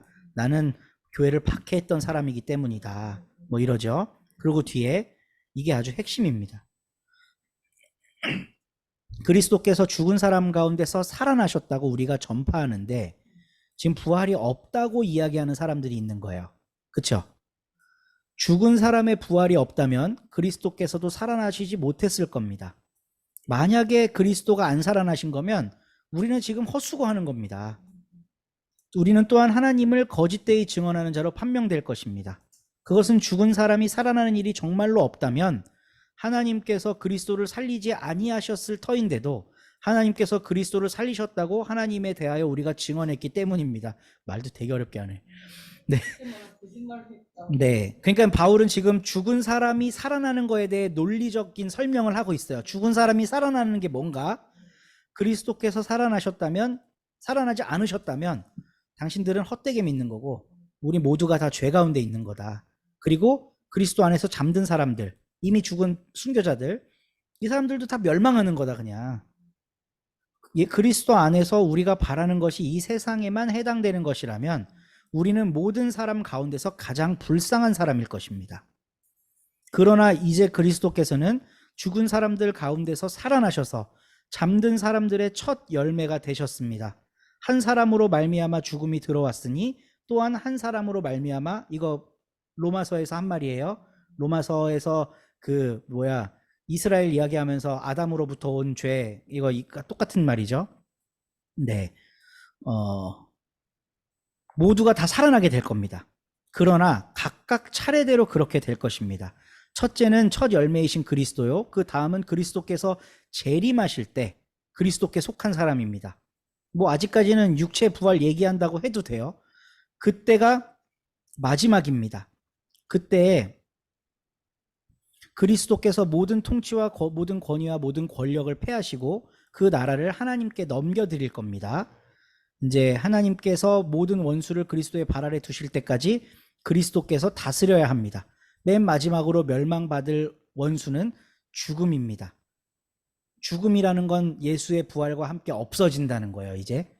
그렇죠? 그러면 이게 몸이 죽지 않고 영영이 사는 거야? 이렇게 질문하는 사람들이 있겠죠. 그렇죠? 그러면 그때부터 몸이 죽지 않고 영영이 사는 거야? 라고 질문하는 사람이 있어요. 그러니까 부활한 몸이 뭔가를 또 설명해요. 죽은 사람이 어떻게 살아나며 그들은 어떤 몸으로 옵니까? 하고 묻는 사람이 있을 겁니다. 어리석은 사람이요. 그대가 뿌리는 씨는 죽지 않고서는 살아나지 못합니다. 이러면서 이제 곡식과 씨앗에 대한 비유를 통해 설명을 해요. 사람에게는 여러 종류의 몸이 있다. 각기 고유한 몸을 주신다. 모든 살이 똑같은 살이 아닙니다. 사람의 살도 있고 짐승의 살도 있고 새의 살도 있고 물고기의 살도 있다. 하늘에 속한 몸도 있고 땅에 속한 몸도 있습니다. 하늘에 속한 몸들의 영광과 땅에 속한 몸들의 영광이 저마다 다릅니다. 죽은 사람의 부활도 이와 같습니다. 썩을 것으로 심었는데, 지금 이 몸뚱아리, 이거를 내가 던져서 죽었는데 썩지 않을 것으로 살아납니다. 이게 육체로 살아난다는 뜻인가요? 비천한 것으로 심는데 영광스러운 것으로 삽니다. 약한 것으로 심는데 강한 것으로 살아납니다. 자연적인 몸으로 심는데 신령한 몸으로. 자연적인 몸이 있으면 신령한 몸도 있다. 성경에 첫사람 아담은 산영이 되었다고 기록한 바와 같이 하나님이 코에 생기를 불어넣어 주니까 생명이 되었어요. 마지막 아담은 생명을 주시는 영이 되었습니다. 지금 바울은 영적인 몸에 대해 이야기하고 있지, 우리가 기존에 살고 있던 이 몸에 대해 이야기하고 있는 게 전혀 아니에요. 그럼 바울은 예수의 부활을 뭘로 이해한다? 영적인 부활로 이해한다는 거예요. 첫 사람은 땅에서 났으므로 흙으로 되어 있지만 둘째 사람은 하늘에서 나왔습니다. 그러니까 바울의 부활에 대한 이해를 곱씹어서 읽어보면 읽어볼수록 우리가 교회에서 가르치고 있는 몸의 부활하고 너무 다르다는 걸 알 수 있어요. 그렇습니다. 고린도서에서는 바울의 부활과 몸의 부활에 대한 그런 견해를 좀 확인해 볼 수 있고, 이게 거의 마지막 부분이에요. 네.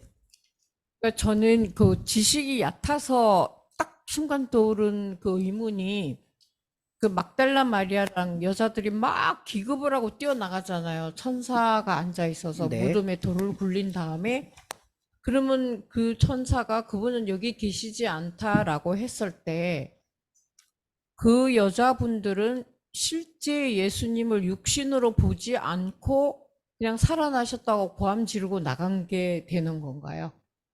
현실은? 팩트는? 팩트라는 거는 없습니다. 모르는 거죠. 근데 그 고기를 구워서 먹을 때 네. 그 예수님이 다가오시잖아요. 네, 그건 이제 그 마가복음에는 안 나오는 내용이고요. 원복음서에는, 그러니까 이건 이제 다른 복음서 할 때 좀 예, 다루게 예. 될 텐데, 예. 부활 이후에 예수의 행적에 대한 기록은 마가는 없어요. 마태, 누가, 요한에 있는데 예. 각각 세 보도가 조금씩 다르거든요. 예. 어떤 데는 뭐 밥 먹여주고, 어떤 데는 생선. 네, 그러니까 예. 생선 조반을 예. 구워주시잖아요. 예. 먹으라고 그리고 주자. 누가복음 같은 경우는 엠마오 마을로 가고 있는 글로바라고 하는 제자와 뭐 얘네가 가고 슬퍼하고 있으니까 나타나갖고 얘기해주고 떡을 떼서주고 눈이 밝아지고, 이러한 이제 부활 이후 예수님의 행적들을 모아보잖아요. 인간이 할 수 있는 일이 아니에요. 동해 번쩍 서해 번쩍.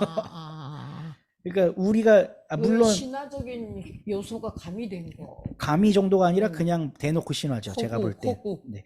아. 그러니까 허구 저는 오늘날에는 그런 방식으로 글을 쓰면 네. 바로 허구라는 잣대를 들이대요. 예. 근데 1세기는 글을 쓰는 예. 방식이 그런 이야기를 들었다고 해서 허구라고 생각하는 사람은 없어요. 그러니까 그 뭐라 그럴까? 그때 당시에 유행하는 글쓰기의 일환인 거예요. 그러니까 1세기 사람들은 네네. 팩트를 샅샅이 알고 싶어하는 욕구가 없어요. 이 사람의 일대기가 나에게 주는 의미가 뭔가를 극으로 아는 거예요. 극으로. 감동을 받는 거예요. 그 삶의 네네. 교훈들을. 네네. 그러니까 우리가 심청전 이야기를 들으면서 팩트 체크 안 하잖아요. 그쵸, 안 하죠. 그럼 수심은 몇 미터였으며 공양미 300석은 누가 날랐으며 이딴 거 안 묻는단 말이에요. 예. 그냥 그 이야기를 듣고 이 사람들이 바로 느끼는 거예요. 뭐 예. 감동이든 뭐든. 예. 그런 것과 같은 글쓰기가 고대의 글쓰기인데 그럼 그러니까- 쉽게 표현하면 카드라 통신이네요. 그쵸? 그렇게 이해하면 됩니까? 그러니까 응. 여기서 자아 분열을 하나 일으키셔야 되는 게 예. 오늘날 누가 이렇게 글 썼다면 카더라 통신이 맞다고요. 예. 근데 1세기의 이야기를 사실 그건 그럼 카더라 통신이라고 하면 안 된다는 거예요. 그러니까 이게 되게 큰 차이가 있습니다. 그러니까 사회적인 풍조가 다른 거예요. 그러니까 우리랑 2000년 전 사람이랑 예. 글이나 이야기를 듣고 이해하는 방식이 다른 거죠. 완전히 다른 거죠. 그러니까 아니 저는 네. 도저히 머릿속으로 이게 두 개가 짜식기가 안 되는 거예요. 그래서 여쭤보는 거예요. 예. 그래서 문학에서도 셰익스피어 시대 때 영어 쓰는 사람이, 그러니까 셰익스피어가 현대에 오면 현대 영어를 이해하지 못할 것이다라는 말을 하거든요. 예, 그래서 지금 현대 사람도 셰익스피어 시대 때 가면 그 시대의 영어를 이해 못할 것이다. 예, 그런 게 있어요. 네네. 그러니까 단순히 어휘가 다르고 문법이 달라서가 아니라 예. 생각의 체계가 다른 거예요. 아니 저는 그러니까- 도저히 이게 머릿속에서 이게 접합이 안 되는 거예요. 그래서 여쭤본 거예요. 그러니까 일단 다른 복음서를 할 때 왜냐하면 마가복음이 부활 이후에 행적을 침묵하고 있기 때문에 우리는 아직 안 다룬 거고 예. 이제 마태복음이나 누가복음 할 때 좀 많이 다루게 되거든요. 예. 부활 이후 행적. 예. 근데 이 부활 이후 행적은 어떻게 들어오게 된 거며 예. 도대체 근거가 뭘까? 예. 이제 이런 이야기를 나눌 때 좀 더 해 보기로 하고 예. 일단 바울 서신보다 누가복음이나 마태복음은 훨씬 후대에 쓰여지잖아요. 그러니까 바울이 부활에 대해 어떻게 이해하고 있느냐가 예. 사실 초기 교회의 부활 이해랑 굉장히 밀접한 연관이 있을 거거든요. 그러니까 초기 교회의 부활 이해는 예. 적어도 요한복음과 요한계시록이라는 게 나오기 전까지의 교회들은 예. 몸의 부활이라는 개념은 없었다는 아예 거예요. 없었고 네. 나중에 네. 그러니까 나중에 그 요한계시록이 결정적이에요. 몸의 부활 이야기는. 예. 그러니까 고린도서도 상당히 초창기에 쓰여진 서신서 중에 하나인데 예. 어떻게 사람이 죽었다 살아날 수 있냐는 대적자들의 질문에 답하면서 자기가 부활에 대해 정리하는 거잖아요. 예. 하나님이 의롭다고 여기셨기 때문에 예수가 살아난 거지. 예. 예수가 살아나지 않았으면 내가 전하는 모든 게 다 무효다. 예. 지금 죽어 있는 사람들 얼마나 불쌍한 사람들이냐. 예수가 그냥 죽고 살아나지 않았더라면. 예. 그런데 예수가 살아났다는 거가 이게 나는 믿어지기 때문에 예. 나의 이 신학에는 강력한 바탕과 그러니까 이 서포트가 된다. 이 예수의 부활이라고 하는 게. 그럼 부활이라는 게 뭐냐? 이거를 갖고 고린도전서 15장에서 얘기를 하는 거예요. 그러니까 사람들이 그럼 부활했으면 예수는 그럼 몸이 어떻게 됐어? 이렇게 물어봤을 거 아니에요? 그러니까 부활한 사람의 몸에 대해 비유를 통해 설명하는 거예요. 씨가 땅에 떨어져서 열매를 맺으면 이 씨는 썩어서 없어졌는데 이 열매가 그 씨냐는 거예요. 다른 게 나온다는 거죠. 다른 존재가. 그런 것처럼 몸이라도 다 같은 몸이 아니라 다양한 몸이 있다. 사람의 몸, 짐승의 몸 이런 게 있다. 인간도 이 몸만 갖고 있는 게 아니라 태초에 하나님이 루하흐를 불어넣어준 영의 몸이라는 게 있는 거다. 부활하는 몸은 그 몸이다라고 말을 하는 거예요. 하나님이 생기를 불어넣어준 몸. 그러니까 네, 고린도전서 여기까지 하고, 고린도 후서는 한 1년 반쯤에 이제 그 바울의 사도권에 대한 그 안티들이 나오고, 또 그 헌금 보내줘서 고맙다는 인사, 이런 거를 하기 위해 후속편으로 쓴 건데요. 읽어보시면 은혜가 됩니다. 요런 구성으로 돼 있습니다. 그쵸? 전서 이후 1년 반 뒤에 쓴 거기 때문에 이제 처음에는 그 교회가 막 시끄럽고 분파가 나뉘고 뭐 헌금이니 뭐니 이런 거 할 생각이 전혀 없는 그런 교회 공동체였기 때문에 바울이 복음이 뭔지, 부활이 뭔지, 결혼 생활은 어떻게 해야 되는지 이런 어떤 실질적이고 윤리적인 가르침들을 막 줬다면, 고린도 후서에서는 고마움의 편지가 나와요, 뒤에. 그러니까 고린도 교회 사람들이 정신을 차리고 예루살렘 교회를 돕기 위해 헌금도 냈다더라. 내가 이런 얘기를 뭐 디도를 통해 들었다. 뭐 이런 이야기를 하면서 이제 고마움의 편지도 하고, 그럼에도 불구하고 바울이 키 작고 꼽추고 안질이 있었다는 거. 그러니까 그 팔삭동이라고 자기 스스로 일찍 태어난 자라 그러잖아요. 그러니까 이것도 학설이 여러 가지인데, 바울이 40에 가만형 여러 번 맞고 이래서 바울의 몸에 후천적인 장애가 생겼을 거다라고 하는 학자들이 있어요.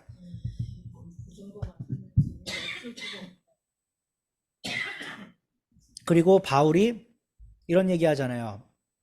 오우라 나는 공고한 자로다 하나님의 몸과, 그러니까 이 얘기하기 전에 내 몸에 가시가 있다 그래요. 근데 이 가시 때문에 내가 하나님께 이거 좀 없애달라고 구하기를 간청했으나 하나님이 네 은혜가 네게 족하단다.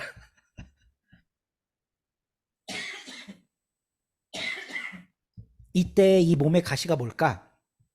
이것도 이제 많은 성서학자들이 심각한 안질이었다 그래요. 눈 질환, 눈. 그러니까 일단 태어날 때도 약간 삐꾸로 태어났고, 근데 제가 볼 때는 이 삐꾸로 태어난 거는 육체적인 결함이 있었다고는 보기가 어려워요. 왜냐하면 가말리엘을 문화에서 안 받아줘요. 그러면 이게, 그러니까 바울의 결점을 이 대적자들, 여기 적대자들이 논쟁하는 거에 그게 나오는데, 바울이 말이 어눌한 걸 갖고 지적해요. 어떻게 설교자가 말을 못해서 되겠냐 이거예요. 윤석열은 어떻게 대통령이 되는지 말도 그렇게 못하는데. 어쨌든 아니 그 지도자는 원래, 아니 오바마 같은 사람 보세요. 이게 연설의 달인이거든요. 클린턴도 연설 엄청 잘해요. 정치 일은 말 갖고 먹고 사는 사람인데 말 못하면 정치하면 안 되거든요. 근데 이게 어떻게 이 대통령이 되는지 진짜 이건 우리나라 이거 진짜 연구 대상이에요. 어쨌든 물 좀 주세요. 그 바울도 글은 괜찮은데 말 못한다는 지적들을 여러 군데서 받아요. 그러니까 그 일찍 태어나서 바울이 얻은 장애는 약간 언어 장애가 아니었을까? 이런 추측은 해봐요. 약간 더듬는다든지 아니면 느리다든지. 그게 나처럼 일찍 태어나서 이런 자, 아까 우리 로마서에서 봤잖아요. 그런 것처럼 그런 장애들이 좀 있었을 거다. 그리고 후천적으로 매맞아 갖고 등이 뒤틀렸을 것 같고, 그리고 그러니까 강한 빛을 통해 예수님이 본 거랑 연결시키려는 학자들이 있는데 그건 뇌피셜이고요. 바울이 회심할 때 빛을 봐갖고 눈이 멀잖아요. 그래서 아나니아한테 가갖고 치료받다가 눈에 꺼풀이 벗겨져서 다시 보고 이거 있잖아요. 이 과정이 안질의 원인이었을 거라고 얘기하는 사람도 있는데, 근데 생각해보면 바울이 아라비아 사막에도 몇 년 살고 맨날 배 타고 돌아다니면서 바닷바람 쐬고, 이 뭐 눈이 건강하게 남아있을 수는 없을 환경이에요, 보면. 그러니까 그런 장애를 갖고 사는 저런 게 어떻게 복음의 증거자냐 라고 적대하는 사람들한테 하나님은 사람을 외모로 취하지 않으신다 라면서 자기의 사도권을 방어하는 내용들이 고린도 후서에 나옵니다. 시간이 다 됐는데 갈라디아서는 다음 주에 좀 이어서 꼼꼼히 읽어보면 좋을 것 같고요. 이번 주에 시간이 있으신 분은 앞에서 우리가 봤던 거, 특히 로마서, 어떤 관점을 갖고 이걸 봐야 탁 티가 난다 그랬죠. 그냥 읽으면 안 되고 그거를 주의해서 한번 읽어보시면 좋겠고, 시간이 없는 분들은, 성경을 다 이렇게 또 꼼꼼히 읽기가 어려운 분들은 갈라디아서만 한번 읽어보세요. 꼭 갈라디아서만. 아까 로마서에서 맛보기로 이야기했던 내용을 갈라디아서는 전체 장에 걸쳐서 설명하고 있습니다. 할례 받는 사람들은 지옥 간다 그래요, 바울이. 할례 받으면 너는 더 이상 그리스도의 은혜에서 이게 속한 자가 아니야, 떨어져 나가는 자야 라고 얘기할 정도로, 로마서에서는 그 정도는 아니에요. 로마서는 하나님이 아브라함이 고백하니까 의롭다 그랬어, 뭐 요렇게 좀 부드럽게 순한 맛이었다면, 갈라디아서는 야, 이 찢어 죽일 것들아, 감히 할례를 받아? 너네 할례 받으면 끝장이야, 이제 예수 믿어도 소용없어, 이 정도의 강한 어조로 이야기를 하고 있거든요. 그러니까 갈라디아서는 다음 주에 좀 더 살펴보고 오늘은 여기까지만 하겠습니다. 그리고 로마서와 이신칭의의 관계에 대해서 내 이야기 좀 해보시면 좋겠고, 그러니까 그러니까 우리 다 예수 믿고 의로워져서 하나님 나라 백성 된다, 이 믿음 때문에 기독교인 된 거잖아요. 그게 도대체 나한테 무슨 의미가 있나, 나의 이신칭이란 뭔가, 이런 걸 좀 고민해 보시면 좋겠어요. 바울이 단순히 믿으면 영혼이 쏙 천국 가, 로마서에 이 이야기만 쓴 건 아니거든요. 되게 다양한 이야기, 유대인과의 관계성 속에서 논리적으로 믿음을 설명하다가 뒤에 부분에 가면 그렇게 믿는 사람들이 어떤 삶을 살아야 되는지 또 율법을 갖고 와서 설명을 하거든요. 그럼 나에게 이신칭이라는 뭔가, 이런 걸 한번 생각해 보시면 좋겠고, 고린도전서의 핵심 내용 한번 다시 읽으면서 해보시고, 오늘날 교회에선 어떻게 적용할 수 있을까? 싸우지 말자. 네. 고린도 후서도 마찬가지입니다. 고린도 후서는 좀 이런 고민하면서 읽어보면 좋을 수 있을 것 같아요. 사도가 뭔가, 사도가 뭔가. 그리고 교회가 어떤 그 경제 바탕이 생겼을 때 그걸 어떻게 써야 되나. 그러니까 바울은 이웃의 약한 교회가, 가난한 사람들이 많아졌을 때 고린도 교회가 헌금한 거 굉장히 기뻐했거든요. 그러면서 우리들도 이런 부분을 어떻게 같이 만들어가면 좋을지 고민해 볼 수 있을 것 같고, 4번 같은 경우는 저는 가나안 성도를 위해 쓴 거다, 이 갈라디아서는. 그건 다음 주에 이야기를 좀 나눠보겠습니다. 혹시 질문 있으신 분 계시면 해주시고, 보충이나 소감도 좋습니다.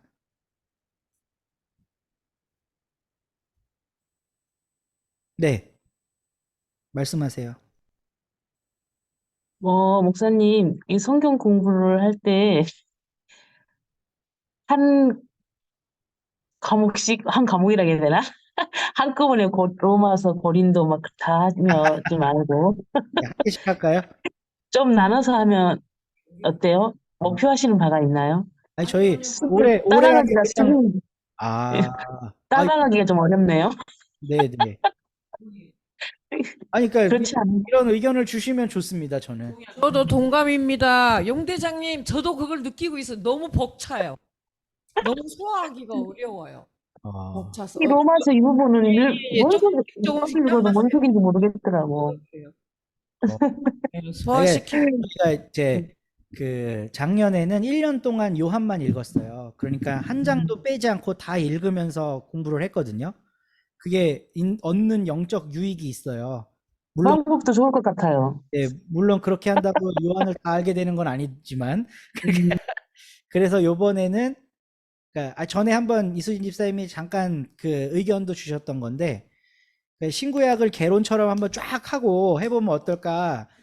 네, 그러면서 강론으로 또 가면 좋겠다 해서, 그러면 저는 저 나름대로 꼼꼼히는 못 보지만 맛보기라도 하시고 그 다음에 이제 이어가면 좋겠다 이렇게 생각해서 이렇게 짜본 건데, 사실 그럴 수가 네, 있겠구나. 오늘 그렇군요. 로마서는 그래도 조금 어느 정도 이야기가 나왔는데, 고린도서에 대해서는 누가 들어도 갈피를 못 잡을 것 같아요. 제가 볼 땐 너무 간략하게 하고 넘어가 갖고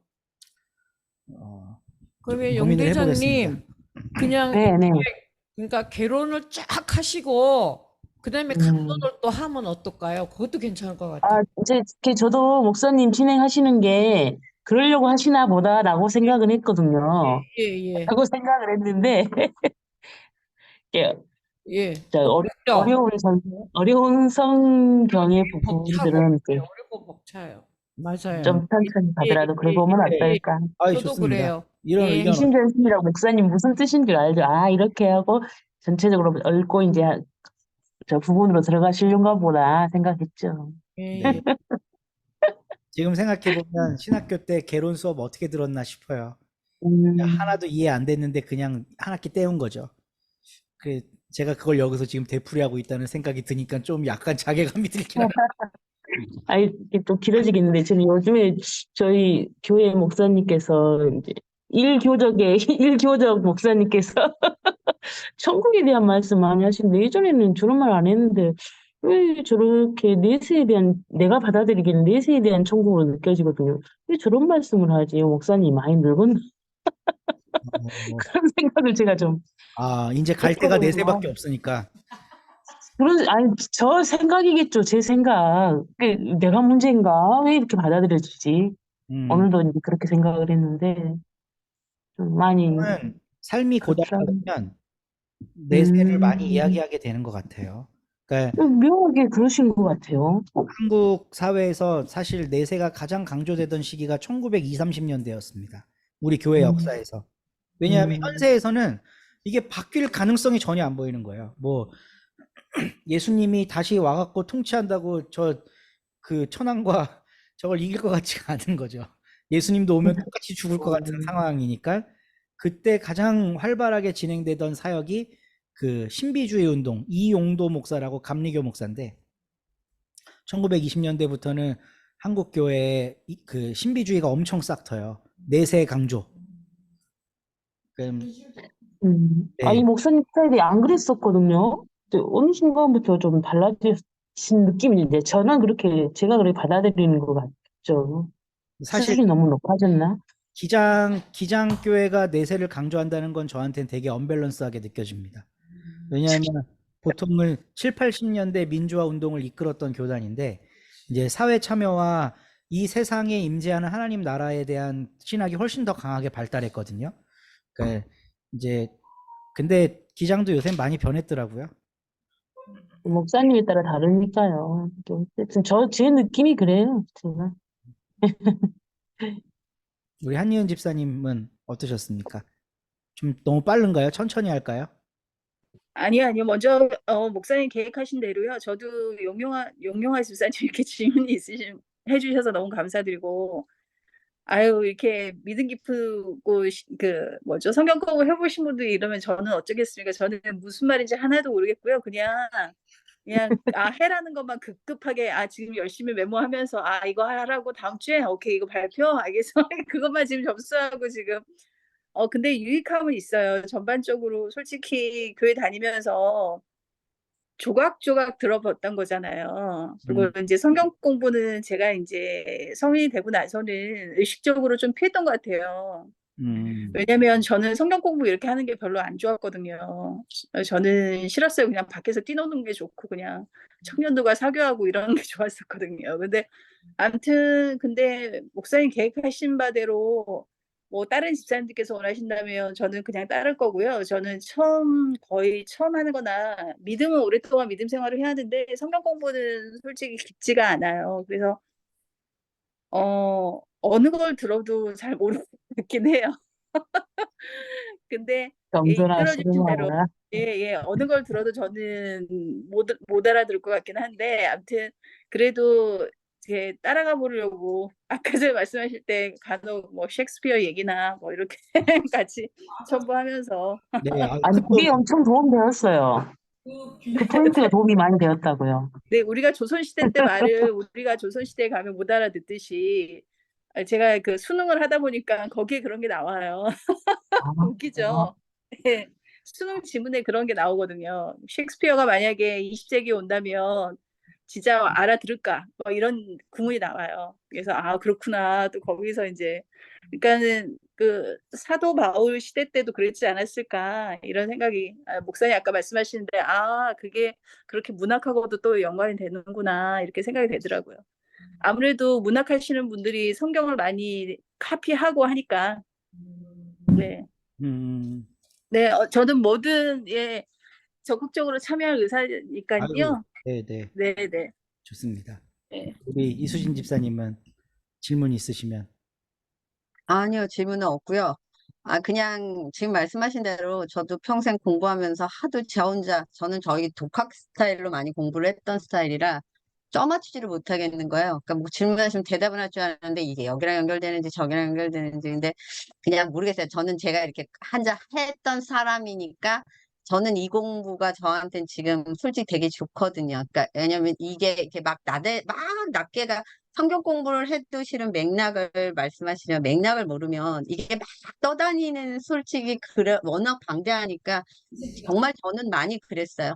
근데 그런 것들을 그래서 좀 이게 왜 이렇게 카테고리가 돌아가는지를 알고 다시 이제 세세하게 들어가면 저한테는 근데 솔직히 제가 저번 주에도 말했지만 저는 솔직히 이 공부가 알아서가 아니라 맥락이 이렇게 구슬이 좀 꿰맞춰지는 느낌이 들어서 저는 솔직히 개인적으로 정말 감사한데 저도 또한 뭐 모든 분들이 같이 하는 거기 때문에 뭐 내용을 바꾸셔도 상관이 없고 모두 없어요. 근데 어디서도 죄송하지만 민대영 목사님의 이러한 공부를 저는 평생 다녔고 저도 찾아다녔고 공부해봤지만 이런 공부를 하는 데는 없더라고요. 그러니까 이 기회가 어렵긴 한데 이제 그냥 이렇게 귓동냥이라도 되고 나면 나중에 이제 다른 공부를 더 같이 할 때는 음, 어디서 못 들어보는 공부라는 생각은 저 개인적인 건 그냥 그래요. 그래서 저는 좋지만 다른 분들의 의견은 저는 얼마든지 뭐 다르게 왜냐면 저만 위해서 뭐 이 공부가 있는 게 아니기 때문에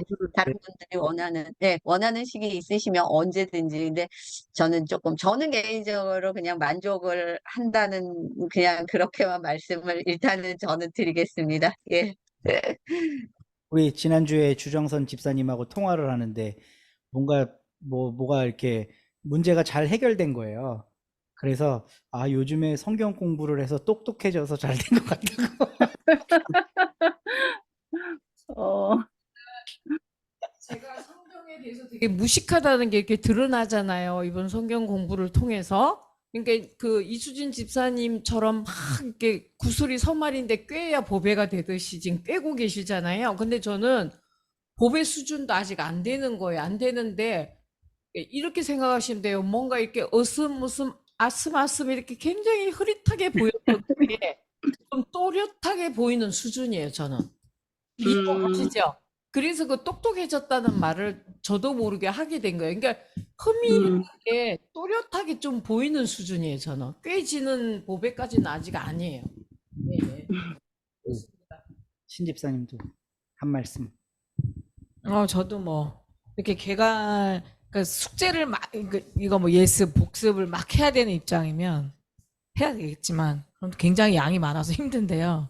그냥 이렇게 쭉 흘려듣기 죄송한데 흘려듣기라는 말이 좀 그런데 이렇게 편하게 흘려듣기는 이렇게 개관을 해서 좋고 저도 지난번 요한복음 때 정집사님도 그렇고 저도 그렇고 되게 좋았던 게 이렇게 하나하나 꼼꼼하게 한 장을 꼼꼼하게 다 같이 이렇게 교독을 하면서 곱씹어보면 토파 읽기 한 게 되게 좋아져서 이거 얼른 개관 끝나고 빨리 토파 읽기 했으면 좋겠다는 생각도 들고 네. 네네 창세기부터 그렇습니다. 요한계시록까지 우리 늙어 죽을 때까지 해야겠네요. 다 알겠습니다. 됩니다. 평균 연령 70 넘을 때까지 다 해야 되니까. 좋습니다. 요한복음 1년에 네, 찬성. 찬성 오케이. 네, 목사님 소신대로 하자는 다 말씀이신 것 같아요. 네. 정 집사님도 한 말씀 해주셔야 됩니다. 저도 글쎄 그냥 성경으로만 보고 알았던 그냥 사도 바울인데 이제 그 뒤에 이수님 집사님 말씀처럼 뒤에 그 목사님께 뒤에 배경을 이렇게 짜 맞춰서 설명을 해주시니까 성경으로만 봤던 사도 바울 그래서 와, 이 사람이 지금 현대 시대에 왔었어도 상당히 우리 시대 지금 시대에 와도 이게 뭔가 상당히 설파력이 있고 상당히 그 정말 추앙받을 수 있을 법한 분이셨겠구나라는 생각이 들 정도로 정말 음, 우리 삶에 그냥 세세하게 들어가서 우리가 누구나 가질 법한 그런 의문점이나 궁금증에 대해서 너무 속 시원하게 말씀해 주시는 분이셨구나라는 생각이 아까 음, 쏙 머릿속에 들어왔었습니다. 그래서 너무 정답을 얘기해 속, 주시니까. 속이 시원했습니다, 오늘. 음, 그 정지현 집사님이 마무리해 주시네요. 그러네요, 또. 진짜 듣고 나니까. 듣고 나니까 그러네요. 아유, 또 배우네요. 예, 아니, 야, 또 아이고. 그렇구나 하면서 듣네요, 또. 야, 저는 일단 우리 서로님들이 함께 이렇게 해주시는 것 자체로 힘이 엄청 많이 나고, 이런 류의 성경 공부를 시작하게 된 계기가 제가 가나안 생활을 하면서부터예요. 교회를 8개월 안 갔거든요. 그러니까 8개월 안 가면서 그 옛날 친구들, 그러니까 아까 예배에 오셨던 신영호 집사님, 그리고 저번 성경 공부 때 잠깐 참여했던 강은주 집사님, 그리고 장나래, 우리 예배 때는 요새 잘 안 오지만 그 장나래 집사님이라고 우리 또 느슨한 연대로 함께하는 분이 있어요. 우리 공동체 안에. 그 셋이 거의 한 10년 만에 만나갖고 우리 일주일에 한 번씩 성경이나 읽을까? 이렇게 그냥 툭 던진 이야기가 딱 이렇게 물려서 그때 이제 이렇게 한번 성경 읽어보자 하고 같이 공부하면서 한 거예요. 그래서 나중에 언젠가 교회를 개척하면 이 그냥 평생 이렇게 성경 공부를 해보면 좋겠다 생각을 했었고, 이미 그 미국에 있는 한 목사님이 그렇게 하신 분이 있어서 벤치마킹을 좀 했었죠. 그 요한 쉘비 스퐁이라고 하는 이제 분인데 제가 엄청 롤 모델로 따르는 분 중에 하나고, 그분 책이 한국에 번역이 많이 돼 있어요. 네. 네. 그분은 돌아가셨는데 90세까지 교인들하고 이렇게 성경 공부를 하셨고, 교인은 전체가 200명이 채 안 됐거든요. 그러니까 목회를 오래 하셨는데 200명이 채 안 되는 교회인데 미국에서 가장 영향력 있는 50개 교회 안에 항상 들었어요. 그 숫자는 많지 않지만, 그러니까 그 교회 성도들은 일주일 내내 신앙의 커리큘럼이 성경 공부인 거예요. 다. 근데 이제 그분을 따라가려면 뭐 제가 아직 가랑이가 한참 더 찢어져야 되지만, 그분은 일단 원어에 대한 이해가 너무 깊으셨고, 본인이 스스로 그 1세대 자유주의 신학자들의 주석들 이런 거를 읽고 비판한 내용을 가지고 성경 공부를 하신 거예요. 그러니까 자유주의 신학의 한계, 또 복음주의권의 한계, 이런 것들을 본인이 독일어, 뭐 라틴어, 그리스어 이런 거 다 해가면서 꼼꼼하게 만드신 교재를 갖고 공부하신 거고, 이제 저는 겉핥기로 그런 분들이 해놓은 거를 갖다 쓰는 사람인 거고, 그런 차이가 좀 있긴 하지만, 그래도 좀 이제 한 걸음 한 걸음 더 가다 보면 우리 모두가 다 그런 분의 근사치까지 갈 날이 오지 않을까, 이런 기대로 그냥 가보는 겁니다. 네. 네. 나중에 막 우리 그리스어 배우고 이럴지도 몰라요. 라틴어 배우고. 아, 네, 그만. 저희, 네. 그럼 오늘은 여기까지 하고, 네, 다음 주에 또 만나요. 그리고 예, 용영아 집사님 뵙게 돼서 너무 좋아요. 저를 좋아해 주셔서 감사해요. 네. 목사님, 이거 녹화된 거 한번 보내주실 거죠? 제가 그럼요. 적지 않고 들어서. 네, 알겠습니다. 적으면서 네. 그래야 머릿속에 들어오는데. 안녕. 네, 다음 주에 수고하세요. 봬요. 네.